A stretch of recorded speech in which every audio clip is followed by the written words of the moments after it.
how an integrated grid planning process should include stakeholder engagement, and what are some of the best practices around it. So today for this panel, we're really privileged to have a very experienced but yet a very diverse set of panelists who can provide very different perspectives, both in terms of communities and customers, as well as geographically across the United States, around stakeholder engagement. So we have Cynthia Resentes, who is here from Hawaii. She's a longtime community advocate here on Oahu. We have Donna Atanasio, who was on an earlier panel from George Washington University Law School. We have Samir Bo Jackson Sukar. So Samir, I think this is what, your third panel in a row? Yeah, must be the white shirt. And then we have Paul DiMartini, who's switching hats, going from moderator to panelist for this topic. So without further ado, I want to get started on this panel.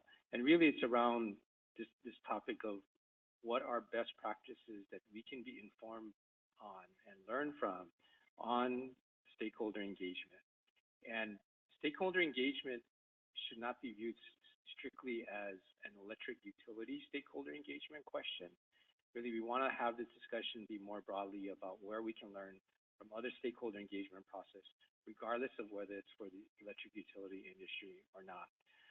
So first on the table to give a short talk is Cynthia Resentes, and she can talk a little bit about her own personal experiences on stakeholder engagement.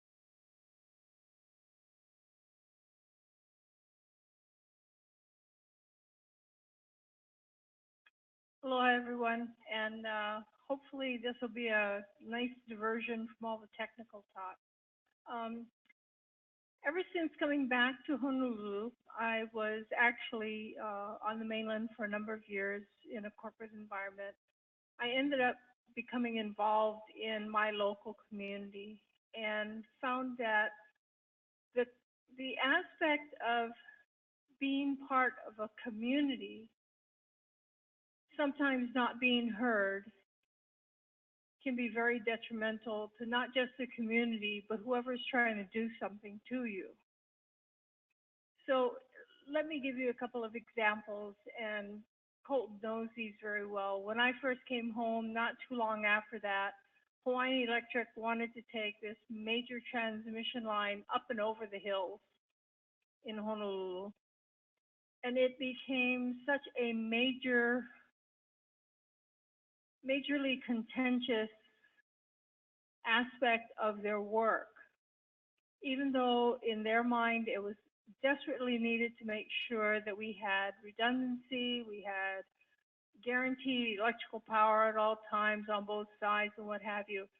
The fallacy was not talking to the community and understanding what that bridge meant to the community and how it was going to go over and how it was going to impact their views, their home environment, whatever it might take.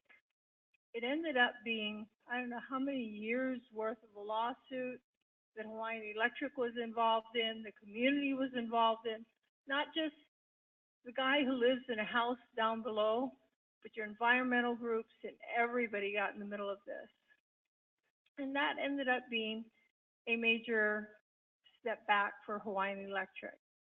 Even though in their mind, from a planning standpoint, it might have been the right thing to do. But not engaging in the community did not help. So that's one of the issues that I was not involved in, but could observe. The second one that I was involved in was the idea that the portion of the island that I live on is almost to the end of the road on Oahu, on the north point, on the northwest point. And the idea was, let's put up a wind farm on the hills up there. The thing that did not happen was consultation again with the community beforehand to figure out, is that the right place? Does it meet what the community would like to see. Yes, we know there's going to be additional electricity, but what are the impacts? Not just from a visual impact, but a cultural impact, because that's a significant piece of who we are here in Hawaii. And that also is another project that failed. So the fact that community was not involved to begin with did not help Hawaiian Electric. It's the same with all of what we're talking about here today. We can have the greatest plans as engineers in a back room, but if you don't talk to people and get the buy-in up front, you're going to have a very difficult time. The third project I wanted to talk about is one where Hawaiian Electric did turn the switch. They came out, they talked to the community, they engaged the regional community. We want to place a 110 megawatt peaking power plant in your community. What do you think about it? What would it take for the community to accept that? How would it work out? How would we work with you? The fact that they were open in that discussion with us, and it took probably 4 to 6 months to get through this process. I think we had probably half a dozen meetings or so. Worked to their benefit. Because of their openness in working with us and trying to figure out what was going to be best for the community, how could it be installed? How could it benefit the community instead of be just another generating plant that's spewing out black smoke or whatever might be coming out of the stack? And negotiating some of the parameters of the process benefited Hawaiian Electric in getting community backing. So that was a project that, with some give and take on both sides, was something that literally worked out. The reason I think they're bringing me up here is because that's a message that really needs to get out there. It's not just, I'm going to design something because the numbers say that it's right. Not only do the numbers say it's right, but is it right for the community? And believe me, Colton just found out I myself have an engineering degree, and I had not been using it in their mind for a long time because a lot of people don't know that. But for me, it's not just the numbers. It's not just the cut and dried, yeah, it makes sense from an engineering standpoint. From coming home, from working with my community, from looking at it as an overall picture of where you are, how you're going to live, that in conjunction with working towards whatever the plan is going to be the success for you. It's not going to be just, I got the numbers, I know better than you from an engineering standpoint. You need to look at, this is you also. You need to look at these projects as if it's going to be right in the back of your yard. How is it going to connect? How is it going to affect you, your neighbor, your mom, your aunt down the road, whoever it might be, so that it's viewed as a humanistic approach to how we move forward with what we're faced with in the future. We're looking at in this state going to 100% renewable. I don't think you're going to find anybody who's going to say, no, we don't want to do that. The question is going to be, how are we going to do that? How is it going to affect me personally and my neighbors? And how do we figure out what's the best approach for everybody and not just place burdens on one community or another? It's got to be looked at from a holistic standpoint. And that's the other thing. we're on a very small island here. We can't expect one part of the island to take the burden to help everybody else. And that's what we've traditionally done in the past. And that's why we're seeing some of the responses that we do. But that's okay. The idea is let's make it better for all of us to live there. And let's all make sure that we're still working towards that goal. It's not that difficult of a goal when you look at it from an overall standpoint. The manner in which we get there is what's going to hold us together.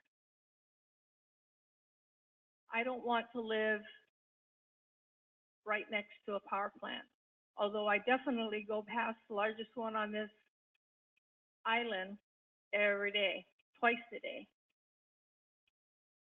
It's okay, because we've worked with Hawaiian Electric. How do you mitigate it? How do you make it a better place so that we all have what we need to have? But again, let's look at it as a total community. Let's make sure that we're looking at respecting our values as a people who live here. Our values may be very different from California, Washington, wherever it may be. Our values here are based a lot on our Native Hawaiian host culture, the values they had, and that continue to be here as far as taking care of our aina, taking care of our ocean. Those are critical. So as we work all of that together, again, it's that let's make sure we all take care of one another, that nobody's left behind, that nobody's left on the side of the road. But yeah, let's still make sure we hit that goal. I will tell you that I've heard discussion about groups and getting people to stay committed to groups. I've been on one particular stakeholder advisory group now for 3 years, and it's with our water utility. And they're going through a completely massive overview of what their water master plan looks like. We are going into the nuts and bolts of the rate structure for the commodity of the water, rate structure for the fixed costs on the billing, down to that level of nitty-gritty. The composition of our group is universal. We have people that represent each of the large communities on the island, regional communities on the island as individuals like myself. We have business people, we have hotels, we have the Chamber of Commerce, we have nonprofits, we have environmental groups, we have philanthropy groups, all there. What does it do? It helps keep us in check so that we balance all of that. It's not one group over the other, it's working together. And I think for all of us here today, that's what we're all looking for. We're not just looking for, let's make sure we get 100 kilowatts here at 5 cents a kilowatt. It's more of, okay, let's make sure we get the 100 kilowatts here at whatever it's going to cost to make sure that it's still equitable across the board for all your consumers, for all the people that you're servicing. It's not easy. I never said it was easy. We've had lots of loud meetings, to say the least. But it's enjoining. It's bringing us all together so that at the end, we all know where we stand, we all know what direction we're going to go, and we go as a unit. So then when things come up, there's no question as to whether or not somebody's going to pop out of the woodworks and say, but I didn't say it was okay, or I didn't like it, or I didn't know about it. So I think that the message is more one of, especially from your consumers, especially from the people that are not at the same level that you all are at as far as getting this done from a technical perspective. Bring in the people that you're servicing, because they're the ones who are eventually going to support you in the end and going to hold you up. And they're the ones who are going to be the grease under those skids to get things moving forward. You get that buy-in, you'll get them testifying at their PUCs, supporting what's going to happen. Or else they just stay away and say, yeah, it's a done deal, I don't worry about it, I know it's okay. Either way is going to be much better than having 100 people in there crying, but I didn't know about it, they didn't tell me about it, and they're mucking with my backyard. So I know it's kind of a completely different tack from what you've heard today, but I hope that it gives you something to think about that brings it back down to reality, brings it back down to your own house and your own switch when you flip it, that it works when you want it to work. So thank you very much.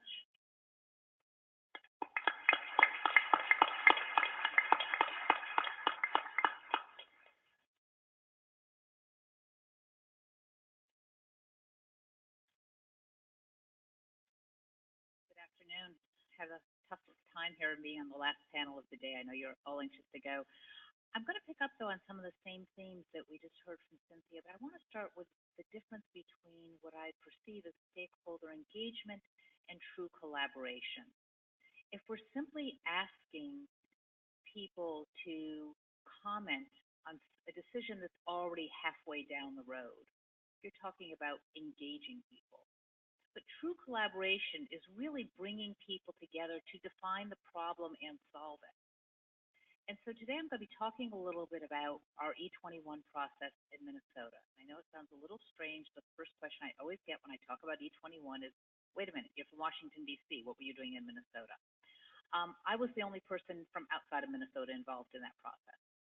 E21 was a stakeholder-driven group put together not by the utility, but by people from outside the utility, not put together by the PUC, but rather a group of stakeholders, including the utility, who came together to talk about what should the system in Minnesota look like going forward.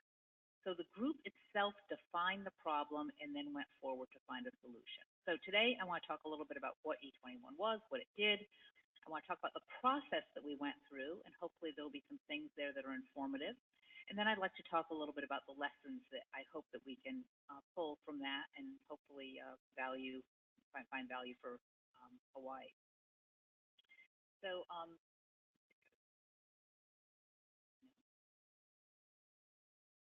E21, as I said, it was a stakeholder-driven collaborative. It was launched in February of 2014. We spent about our first 9 months just working on coming up with a phase 1 report. The amazing thing about our phase 1 report is that it was a consensus report. Everyone in the room signed off on it. It included 9 principles, something like 14 different recommendations. It was a very broad blueprint. I'll talk a little bit more about the substance as I start talking about the process we went through to get there. At the end of that process, the group filed it with the Minnesota Public Utility Commission. The commission had been invited to be a participant, or to be an observer. That is, they didn't really have a vote, but they were involved in the process. We had other people from the state there. The group itself included, as I mentioned, the utility. It had environmentalists, it had business groups, Chamber of Commerce, some of the same people that Cynthia was talking about. We also had somebody from a low-income, representing low-income consumers who was present. So it was very, very broad, but it was also by invitation only. It was approximately 20-some people. We met monthly over that period. As I said, we came out with our phase 1 report, and then we managed to move on to a phase 2 report that dug into some of the issues a little bit more deeply. In terms of what we came up with, we started off with a question. The reason it was pulled together was it was about the same time that Peter Kind had come out with the utility death spiral report commissioned by EEI, and talked about how DER was just going to be bringing down utilities. It was decimating the world. And they said, well, okay, that's not really the case in Minnesota. It wasn't really a big problem then, but we thought, let's try to get ahead of this curve. And the group, when we brought everybody together, actually defined the problem a little bit differently. And I'll talk again in a moment about how we actually got there. But we ended up making recommendations across 4 broad areas. In the right direction. As I said, we had about 14 recommendations. They really sort of came down to these. And I'd even generalize a little bit more from what you see up in the screen to say, well, at one end, we looked at what gives people incentive to invest in the system. How do you compensate so that you get that investment paid back? And that investment, first of all, could be utilities, performance-based rates, for example. Would that be a better way to give people incentive to get the system that we wanted? How are we going, but it could also be people who are providing DER to the system. At the other end is, what's the rate structure that you're going to need to support this? Then what is the grid that you're going to need in between? That's the grid modernization, the planning piece. How are you going to build the infrastructure? And then lastly, the regulatory process. We haven't really talked about that today. We've talked, I think, about a lot of these other elements that keep coming up, but we have a system in place. Our regulatory system was really designed around the idea of building big capital projects and getting utilities, the wherewithal that they needed, the exclusive territory, the means to recover the investment in that. And that's maybe not exactly what we need going forward. We need something that's nimbler, something that reacts more to consumers. How do we change this process? So we covered all those areas. In terms of how we went about it. So we started off convening a group, and then a few months after we were already into this process, we attended, a group of us, a small group of us, attended a e-lab that was put together, I think it stands for Electric Acceleration Lab or something like that, put together by Rocky Mountain Institute. And while we were there, we met with a person named Adam Kahane, who had put together what he called a transformative scenario planning process. He had originally worked for Shell, which was a very foresighted company in terms of doing scenario planning. One of the few companies that was prepared for the oil embargo of the 1970s because they had already thought about, well, what happens if you have these shortages? He took it another step and moved into this idea of, well, let's not just plan for different scenarios. How can we actually affect the future? And use this process actually as part of the ending of apartheid in South Africa. So if you think you're dealing with a complex problem, that's what this system was meant to deal with.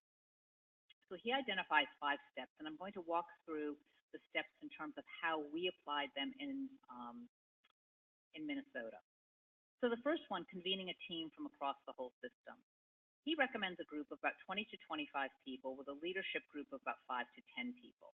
And we actually happened, more or less by happenstance, to do that. We did have a group about 20 to 25 people. As I said, it was by invitation only. It was a closed group. We met repeatedly. He recommends meetings, I think it's 3 to 4 times a month and over a period of number of months. We met 1 day a month over a period, each month, and ultimately for close to 3 years. The reason for having that kind of a group is that you have a chance to build trust. You learn each other. You learn about each other. You learn how to work together as a group. We also worked under Chatham House rule, meaning that we could not identify or attribute to people what came out of the process, but we could communicate the results of the process. So it forced people to kind of shed their litigation hat. You didn't have to be representing the utility. You could be representing your views or reacting to someone. Now, obviously, that's a little bit uncomfortable, and that's why this trust piece is very important. It's a slow process, which is, a problem. But I think I heard something from Cynthia in the 3 years that you've worked together in a group. You get that kind of rhythm going. One thing that was important, again, we did not really have influence. That is, we were a stakeholder group. Nobody had commissioned us to do something. We were different than the New York REV process, which was started by the government. That is both a detriment and an attribute. On one hand, it meant we weren't in litigation positions. We could talk freely. But the bad part was we didn't really know what the result was going to be. I think it might have been more effective if we knew we had a mandate and we knew for sure the commission was going to listen to us. Now we got pretty good assurance as we were going along that the PUC was paying a lot of attention, and that was very helpful, and that was important in keeping people engaged. It is also important, I think, to have people be engaged if you recognize that not everybody has the resources to put into this sort of a process. So, for example, for our low-income representation, we had someone very actively engaged for about 9 months, and it simply was too much of a burden on his agency to free him up for 1 day a month. So if you really want to engage people from a large group cross-section, you have to think about what kinds of resources do they have to devote, and is there a way that the process can be enhanced that way.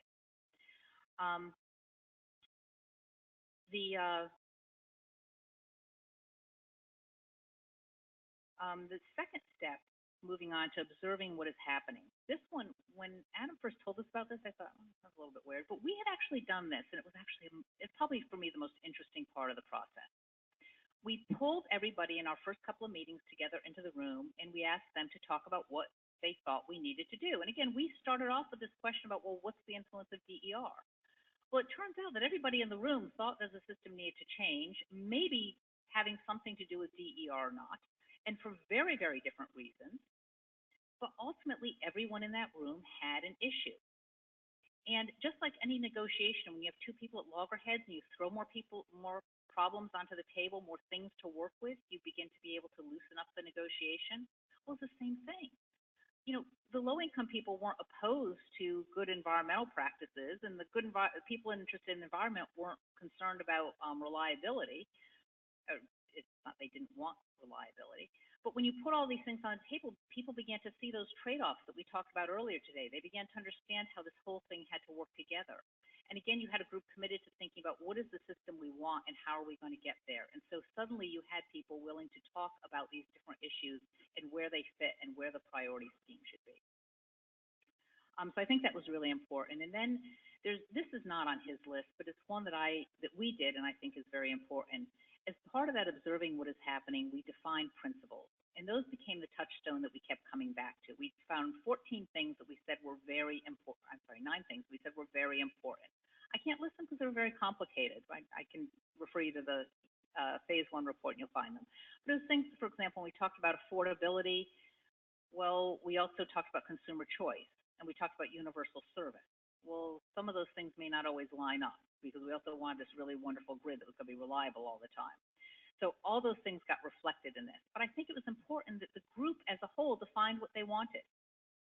And so again, you had something to keep coming back to and say, well, this is what our goal is. This is where we're trying to go. And I think that defining those goals up front is key to the success of any project, understanding what it is you're working for and having agreement from the whole group that that's what you're working for. Then this question about constructing scenarios about what could happen, not what would happen, not what you want to have happen, but what could happen. Sort of opening up the process. What are the possibilities that are out there? The reason for doing this is, again, to kind of explore where could we go with this. What we found primarily out of this process was that there were some things that we could not change. For example, the rate of technological innovation. How fast is the cost of storage going to fall? I don't know. And it wasn't something we could control. There's some things that maybe we could control. Maybe we could do something about, for example, rate levels or a planning process. Those would be things that were within our control. And then there were certain things that were kind of partway in between. So, for example, the rate of DER penetration. Well, to some extent, you can create programs or provide incentives and affect that. On the other hand, there may be a piece of that that is just because people want to do it, and we don't really know yet why or how to control that. So that, I think, was a very important piece that came out of the third step, constructing the stories about what could happen. And then, as Adam phrased it, discovering, how did I do that? Discovering what can and must be done. So in that case, what we were looking for and what we pulled out of all of this was trying to find tracks forward that were robust enough to withstand what we had learned about what couldn't be changed and what could be changed and what might possibly be influenced. And again, relating it back to those principles and trying to define paths forward that would be robust and would give us a way to work towards a system that everyone in the room agreed we wanted to have. And then the acting to transform the system. And this is where we come back to that problem of, well, what influence does this group have? Hopefully it includes people that do have influence who can actually take action. In this case, for example, the utility did file some plans that implemented, move forward on some of these. Some of the pieces were harder because we didn't really have the people in the group who had the influence to make them happen. I think I just want to wrap up at this point. I'm sure there'll be discussion and questions later about lessons learned. The first one is to be representative. As I said, it's difficult because you have that tension between having too small of a group versus a representative group. But the group is not just there to help solve this problem. They then become the ambassadors for whatever the result is from this group. They're the people who go out and educate the next group. In our second phase, we did enlarge the group a little. We broke into some working groups, which gave us some flexibility to bring in other people. But that core, the first 20, 25 people that participate all the way through, they were the advocates because they had been there from the beginning and they knew. So what you're doing at that point is you're creating truly a two-way system. The people who were in the group were invested because they had helped participate. You know, when I look at this room today, we've got what, 100, 200 people have been here in this room today at various points, and small fraction have spoken. When you have 20, 25 people around the table and you force all of them to talk, you ask each of them, well, what do you think is wrong with the system? What do you want to have changed?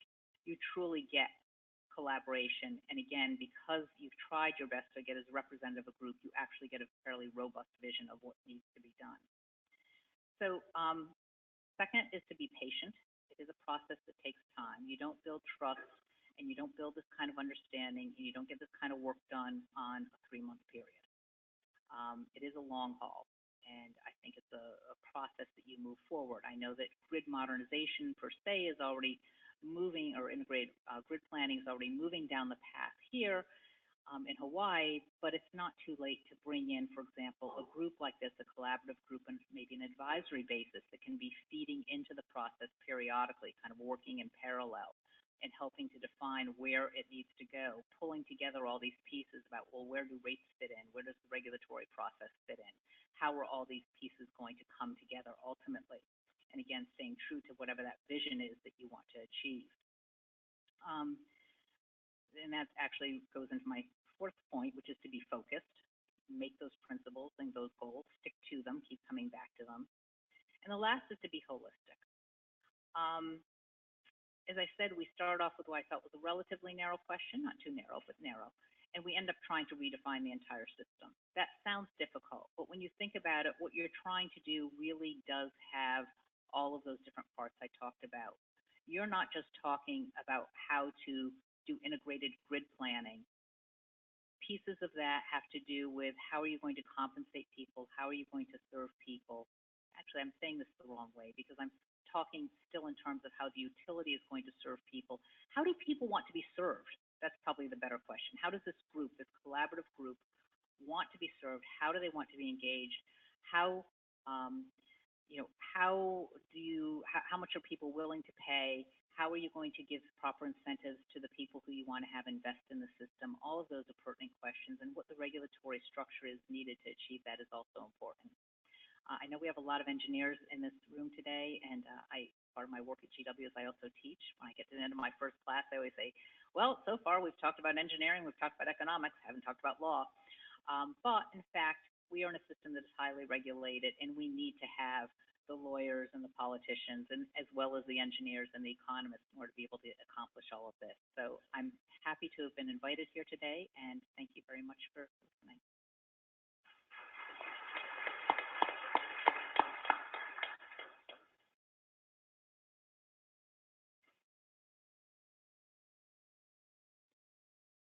Okay, great. So I want to provide some perspectives based on the work that ICF did, convening stakeholders in the New York context. And I think it really builds on some of the themes we've heard around collaboration, really getting a lot of perspectives, and building a transparent and process that facilitates good interaction, building trust. What I want to sort of hinge on are kind of 5 factors. I'm going to talk about sort of how these played out, basically sort of setting those clear objectives, sort of along the lines of what Donna mentioned, of sort of establishing the goals early, establishing clear regulatory relationship, and sort of that was sort of what's the role that staff's going to play in the role in the discussions and the stakeholder engagement meetings, and also sort of how are you going to what's the relationship of the discussions with respect to specific regulatory filings or specific regulatory actions. Third, enlist a knowledgeable and an objective facilitator, and I would also add a facilitator who really views their role as promoting success for everyone in the room. The fourth is sort of establish effective organizational structure. So I'm going to talk a little bit about that, and I'll have some examples of what we set up. And I think it parallels a lot of what Donna described in the E21 context. And then assemble a diverse and representative group of stakeholders. And that last piece is really important to driving the kinds of conversations that we've been talking about. So sort of lining up those 5 factors across the top, kind of superimposing those against sort of what was set up in the context of the New York process, where we were convening stakeholders, sort of driving sort of clear desired outcomes in the context of the stakeholder engagement discussions, having direct oversight by the New York Department of Public Service, and then the process in New York was a utility-led process with a third-party facilitator. That might not work here in Hawaii. You know, every stakeholder engagement process is different, and should be tailored to the needs of the given area. So this is a process that was went forward in New York. In terms of organization, I'm going to talk about that a little bit in the next slide, but it was sort of in 3 parts: an advisory group, engagement groups, sort of detailed working groups, and then stakeholder conferences to address sort of a broader set of stakeholders. And really sort of to the point of sort of kind of getting a diverse set of folks in the room, really tapped on, folks that were already engaged in the process, and then using that advisory group to access additional individuals, and also engaging, everyone in the process to really make sure that we were as inclusive as possible. So taking a little bit more detail in terms of sort of what we ended up implementing in the context of that stakeholder process,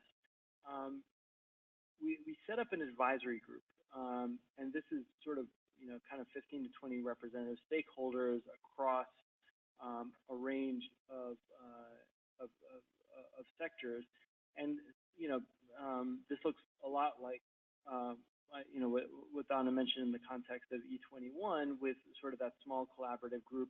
The group was set up not as a decision-making body, but as a body that would really identify who should be engaged, and they had representation from all of the various sectors, and also they helped determine what the agenda should be for all of the topics that were addressed in the context of the process. Underneath that advisory group, you had a number of different working groups, and so this allowed for some more technical deep dives, and we made the decision. In New York, there's sort of a history of stakeholder engagement that's really sort of based on in-person participation. We made a deliberate choice to open this up for virtual participation and phone-in because folks were stretched. There were too many meetings. There were too many places where folks needed to be, and it just wasn't possible to ask folks. In some cases, what you see here in the little diagram is the 2017 stakeholder engagement schedule, and each of those little diamonds is a meeting. You can imagine if you're working as part of a consumer advocate organization, you're trying to attend all those meetings. very difficult. So acknowledging the fact that, some folks that want to be engaged just don't have the time or the resources, is important. Giving them as many opportunities and means of meaningful, offering meaningful participation is really important, whether it's in person, virtual, written, whatever it is. And then, we scheduled a number of stakeholder conferences, and this was sort of a couple of times a year, but it was really sort of higher level, covered a broader set of topics, and gave folks sort of a high level view. For the folks that weren't engaged day in, day out, this gave them a chance to jump in, get a sense of what's happening across the waterfront, and really sort of be able to ask some questions and, get a high-level view of the discussions that have been taking place in each of these meetings. So really trying to get a cross-section of interested stakeholders. So that included regulatory staff and consumer advocates, DER developers, environmental advocates, solution developers, research organizations, ISOs, RTOs, retail suppliers, trade groups, et cetera, et cetera. It's commonplace that you convene a set of developers and you get one perspective, but it's not until you really get a true cross-section that you get the kinds of interactions and understand how interests overlap. Just as Donna was sort of talking about in the context of sort of understanding competing viewpoints and some of the inherent trade-offs. So that was a deliberate part of the design of the process, and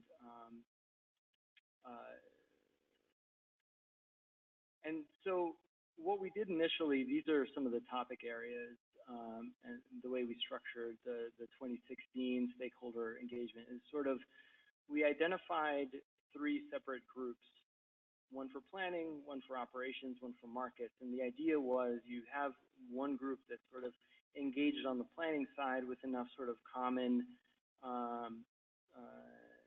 aspects across those planning topics that, there would be sort of a common interest. And if folks, you might have some folks that were more interested in hosting capacities and in non-wires alternative suitability criteria, but that you would sort of convene a group and start to develop some trust within that group through over the course of a number of different topics. But an important piece of this, just keeping in mind sort of the number of meetings and the number of topics that are addressed, is a key role for the facilitator is to manage the connections between these topics, right? So on the planning side, we have non-wires alternative suitability, right? Juliet mentioned before sort of how we're making sort of non-wires part of the planning process and looking at individual projects that come out of the planning process to see if they're suitable for non-wires alternative competitive solicitation. Once you identify those projects, it goes into a procurement, which is on the other side in market operations for DER sourcing. So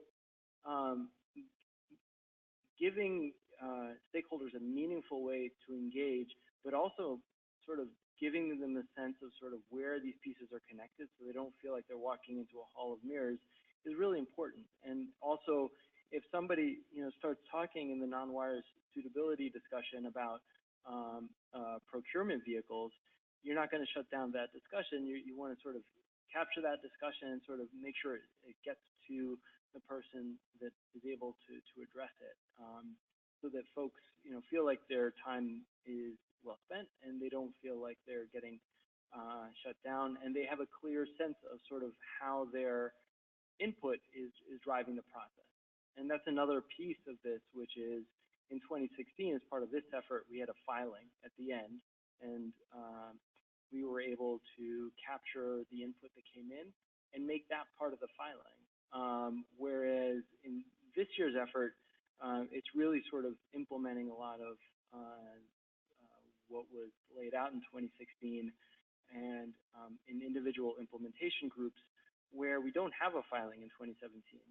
And so working working with stakeholders who were very interested in making sure that we were documenting what they said, making sure that we were reflecting it in writing, and that DPS staff has a chance to sort of see what is coming in and how the utilities are responding to it. That became a really important focus for us this year because we didn't have the filing. And so we wanted to make sure that folks felt like they were heard and that, you know, they could see their fingerprints on the final outcome, right? So in the 2016, we discussed, you know, stakeholder engagement around hosting capacity, and we heard very clearly folks did not have a sense of how soon things were happening. They wanted to get clear timelines for each stage of the roadmap. And so that was something that came into the roadmap that, you know, hadn't been there before the stakeholder engagement process. They were able to, you know, I think, you know, if stakeholders were looking, I think they could see their fingerprints on the final outcome. And I think that's really important. So you give folks a sense of how their input is being received and how it's being incorporated into a final product. This is just another diagram of sort of how we structured the various meetings between the advisory group, that was sort of the 15 to 20 member group, the individual sort of deep dive groups across planning, operations, and markets, and then the stakeholder conferences for the broader audience. And so, if you do this well, I think the benefits, you know, I think Cynthia and Donna already spoke to these very well. You know, you build those long-term relationships, you have stronger communication, you build common ground, you have more efficient regulatory proceedings without sort of you reduce sort of the contentious nature of some of the discussions, and you really drive transparency, predictability, and buy-in from a lot of interested parties. So finally, just a small plug. Paul and a number of my colleagues published this white paper, and you know, a lot of what I'm talking about today, sort of sources on this, borrows from this, talking about how rapid advancements that we're seeing in technology and economics and expanding market participation creates higher stakes regulatory decisions. More is on the line, and there's greater potential for unintended consequences. Robust stakeholder engagement process augmented by traditional adjudicated regulation. Done right, they decrease the risk and deliver better value. And you know, those 5 elements that I spoke to earlier differentiate, you know, what's a really effective process. And so with that, thank you very much. And I promise you won't see me again tomorrow on the stage. This is my last panel. Thank you.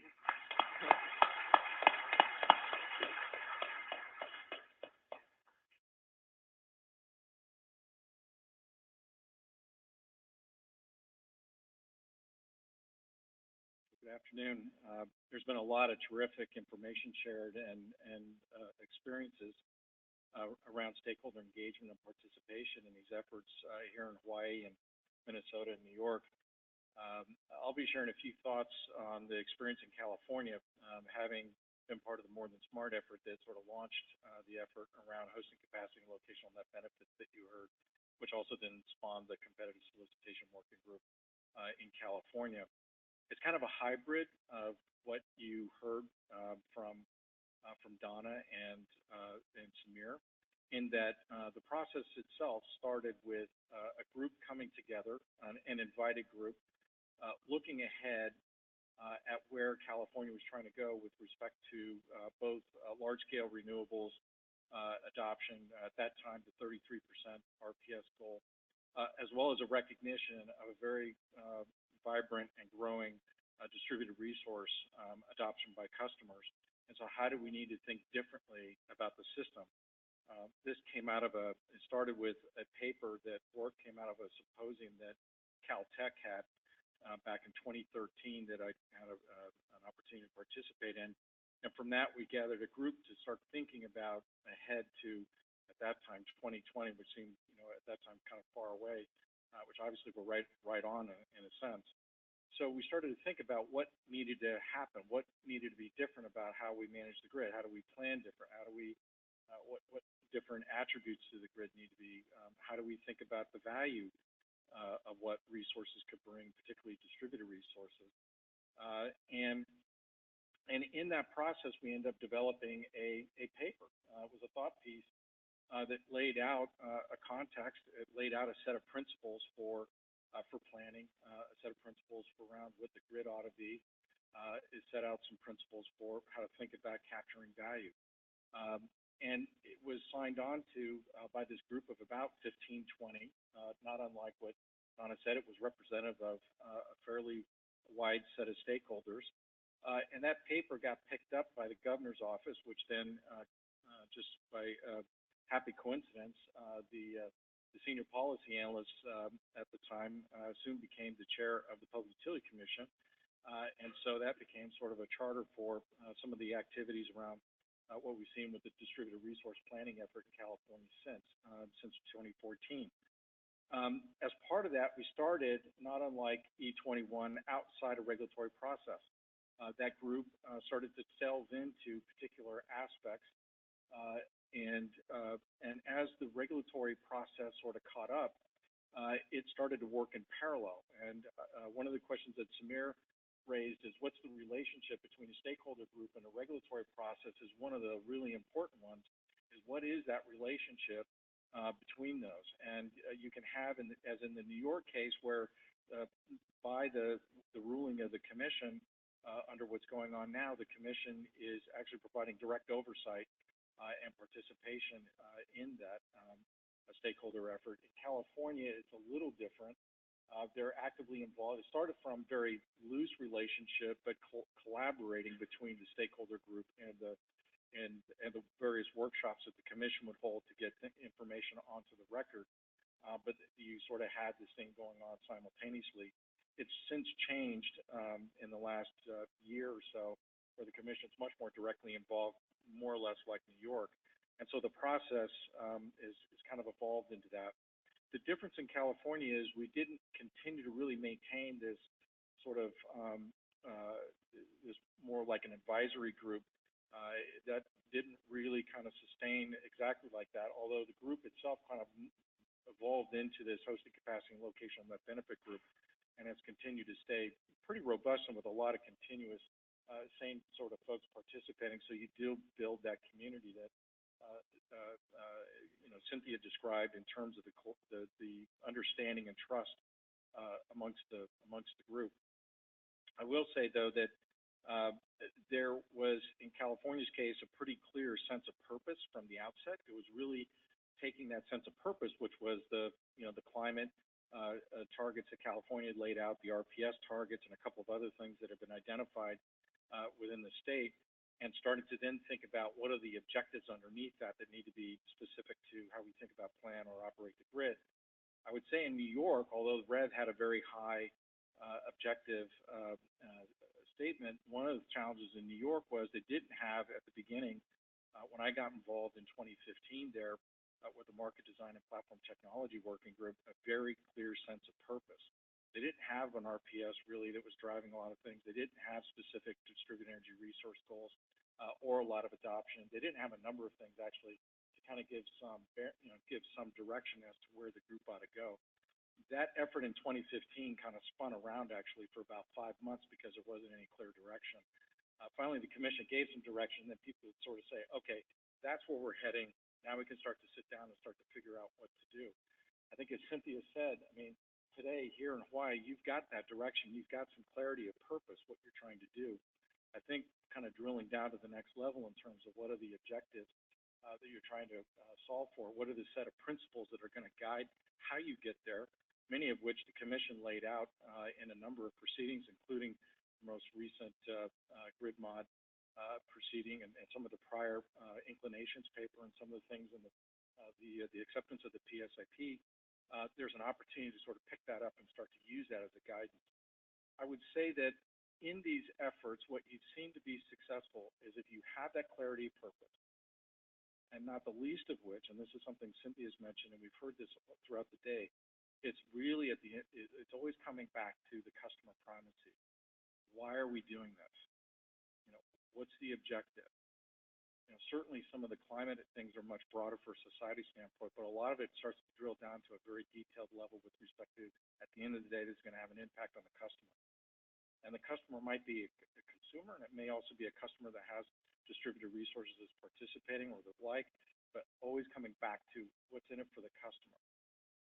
Clearly, in any of these conversations, it's going to also resonate around what's in it for me. Everybody always sitting around the table is going to have their considerations, their issues, but it's also as part of that process, and this is something that was touched on earlier, but and Cynthia mentioned it, but one of the things we've seen is really important in these conversations, and somebody said it this morning, I think it might have been Kyle or somebody, it's coming in, he said open-minded, I think. I would suggest that it's that old expression that assume positive intent, right? So how do we have a respectful discussion? Because some of these can be quite contentious, some issues. How do we have a respectful conversation, recognizing that everybody is trying to do the right thing? Everybody's trying to accomplish that goal, but there may be different ways to get there. So the question is, how do we have an effective way, as somebody said, a pathway to, to discover how we're going to achieve that? Because it's not going to be a straight line. There's going to be lots of different ways to get there. And one of the things that I've heard repeatedly around the country, and I'm sure some of the folks here that you can talk about, after, on the panel or afterwards, is that regulators are realizing, and most of us, that the number of issues are so complex and there's so much uncertainty that using the traditional adjudicated process in a proceeding is not an effective way to solve the problem. So these use of these stakeholder engagement is a way to, as some have already suggested, to reduce the number of contentious issues, to build an common understanding. I was amazed at how often that maybe 30–40% of the issues were just because people were using different words to mean the same thing. And just spending some time just getting a level of understanding of what are you meaning? Okay, that actually is not too different than what I'm meaning or thinking. So, how do we get to that common ground, as I call it? And that really can make a big difference. And we've seen that in a few places where that can happen. I think, as we talk about this common purpose structure and the respectful engagement, those are the things that you'll see in the more successful stakeholder engagement. I heard this morning, I think Dean said that in some of the prior IRP, there were as many as 60 or more people that were involved as an advisory group. I mean, that's just really too large. What you're hearing repeatedly is a smaller group that are ambassadors, right? So defining the roles of the individuals as much as the group itself. So how do you have those ambassadors that can be effective, so not only contribute to the conversation in a meaningful way when you're getting together, but also represent that conversation to their stakeholder community back, so that you can have a richer conversation. I think, as Samir said, one of the things that New York found is that a lot of the early REV got a lot of attention, and 200 and 300 people would show up to some of these big stakeholder meetings, and it became clear that that was unwieldy. But at the same time, you did have 200 and 300 people that wanted to know something about what was going on. So while we realized that, and I was involved in helping to shape the New York process, and one of the things we realized is you couldn't have all those people in a room, or 60 or 80 people in a room. So let's do this representative kind of group, but at the same time, let's open some of this up in a way to create transparency around what's going on in that conversation. So in the advisory group, although it was a closed discussion in the sense of the conversation at the time, we did make allowances for people to be able to participate virtually amongst that group, just because of logistics of travel. The same thing in California, the distances are pretty onerous for some people to travel. So allowing that, but at the same time for the stakeholder group, well, what we did, is we captured the notes pretty religiously, and then without attribution, because it was also Chatham House rules, and those all got published. So if you go, for example, I don't know if Samir had it on there, but if you go to the Joint Utilities of New York website, there's a website, and it has all the stakeholder meetings. It has the advisory group meeting notes. It has the stakeholder engagement, which is the working group. All the presentations are there. Same thing in California. There's a website that has all the stakeholder presentations and any reports that come out. They're all listed. And so one of the things that we've seen is being able to have that sort of transparency is quite helpful. In the working groups, while it was a relatively small group that might be in the room for group dynamic purposes, it was webcast so that people could participate virtually and even ask questions and the like, so that it wasn't seen as just a closed group that was off, doing this without some sort of visibility. And of course, the documents were all published and available for folks to look at as well. So I'll close again with this idea that there's more uncertainty than certainty about where we're going on the details. We clearly have a North Star in terms of what we heard the governor and others today talk about what we're trying to accomplish here in Hawaii. It's important to always remember the customer primacy. This is what we're all here to try and help and support and serve. Identifying common purpose and how we get there in terms of guiding principles and the like. And respectful engagement is essential as we build trust and build a community that will help pull this together, as Cynthia so eloquently shared with us. So thank you.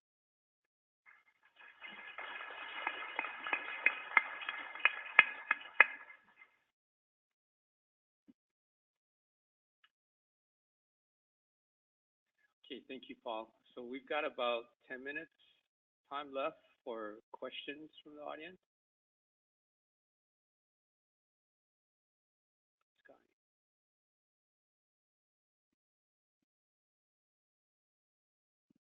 Thanks. This is Sky Sample with IRAC again.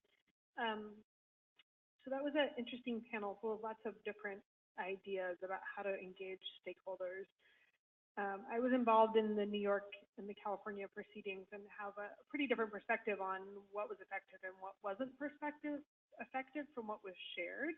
But I want to ask a question about what the one thing I think that was left out of this, and it was highlighted a little bit in the beginning, is what's the actual decision-making structure going into this? So I think if we're talking about stakeholder engagement, it's important to ask, are you just engaging them? AKA, are you just inviting them to hear what's going on and maybe listening to them? Or are you actually expected to take their feedback into account and effectuate a decision that takes that reflects their input?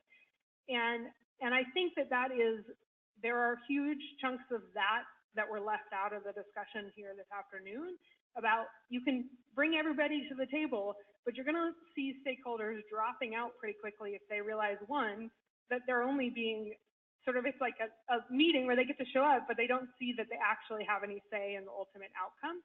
So my question from that is, what can you do to structure a system so that stakeholders know that they're actually going to be heard and the action is going to be shaped around what their input is being provided? You can't do everything they ask, but how do you make sure that they know that they're really contributing to the outcome as opposed to just being sort of invited to listen?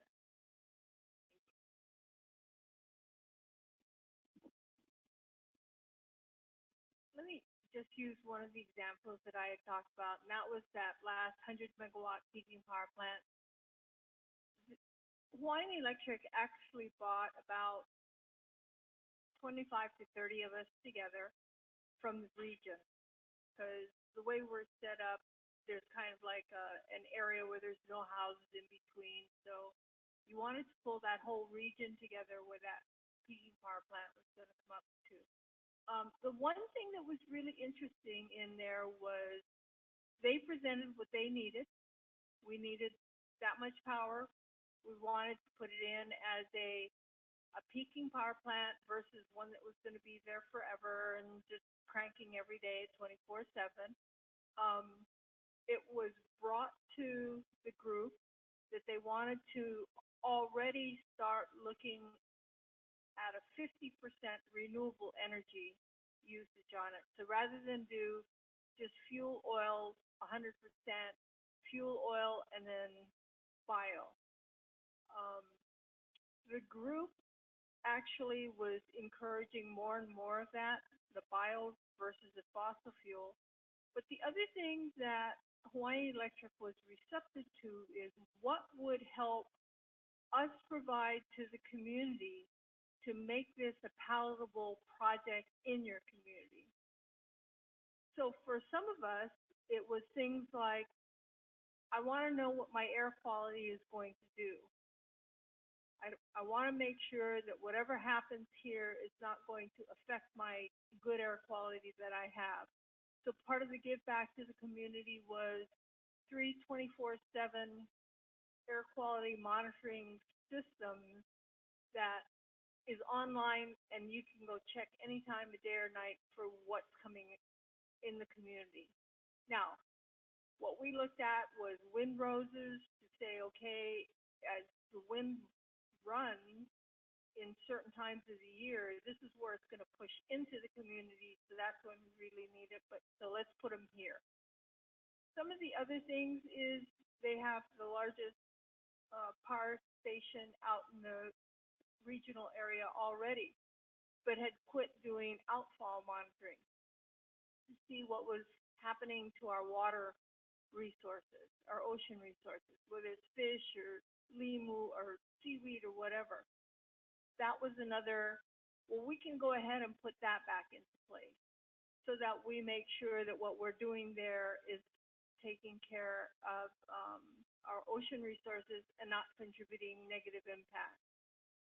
They were also very receptive in working with the community because they were using potable water for the largest power plant.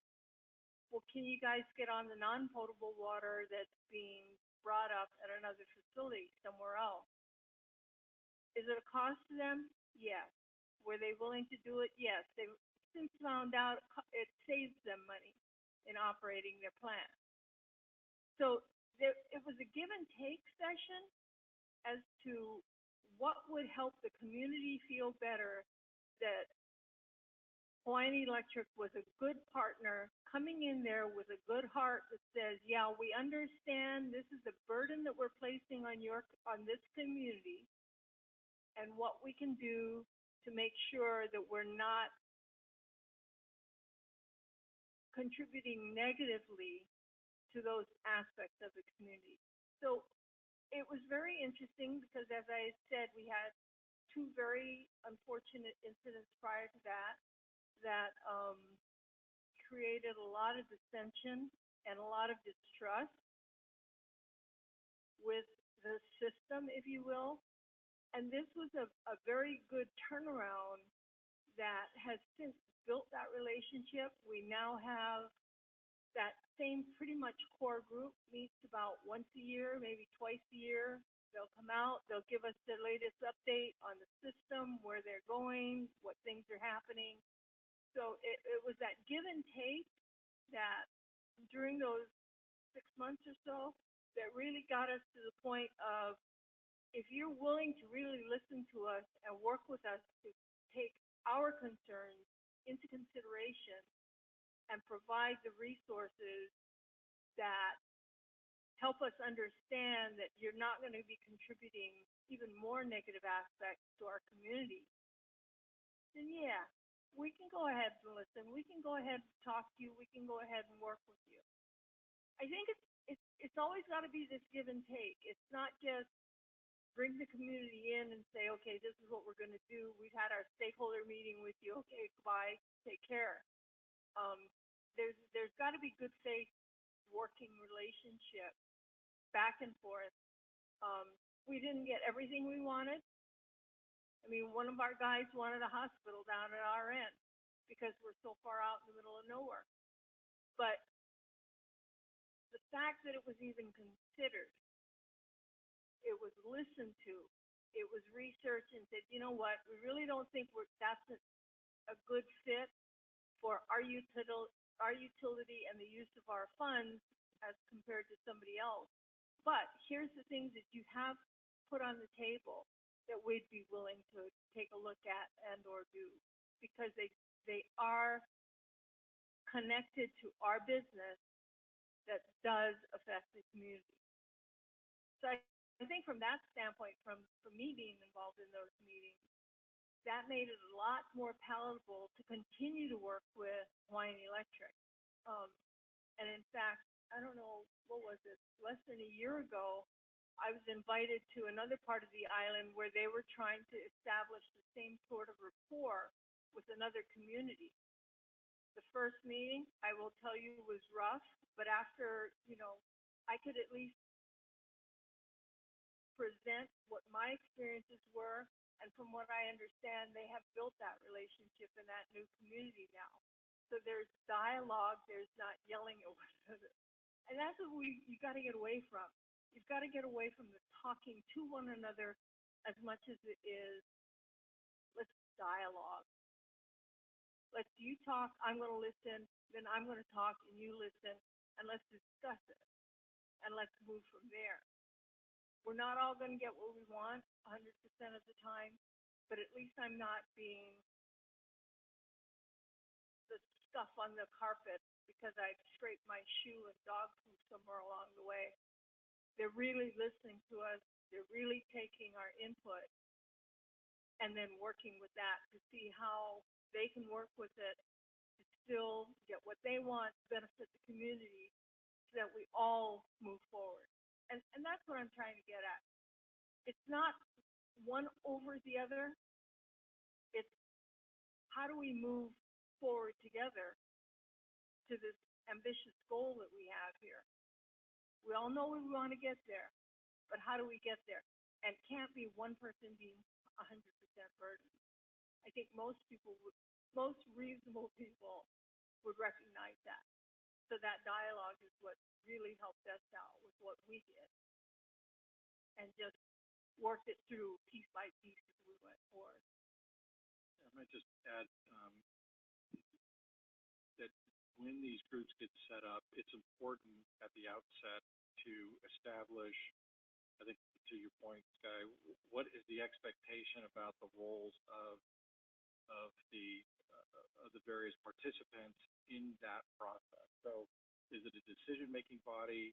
This is what I think both Cynthia and Donna had touched on. So establishing up front, is this a decision-making body? Is it an advisory body? Is it more that you're just advising because somebody else is developing some analysis and then sharing it, getting some feedback, or is this an ongoing process where there's some input given in, there's analysis done, shared, an iteration or so, and then come back. And so what does this look like in that sort of method? I think the other thing that we might want to distinguish is that some of these working groups that we've been talking about in California and New York are not planning working groups. They're technical working groups working out methodologies that will be used in a planning process. But there's a difference between actually what you might do in terms of how you organize this and the role that participants would be in a planning process where part of that presumably would be getting input into assumptions and discussion around that sort of thing. So it's, I think, a different level of kind of engagement and maybe different kind of engagement and role throughout the process. And that's something that would need to be, I think, thoughtfully considered. And Cynthia touched on this as well in the water board example in terms of how some of the things that she's experienced there.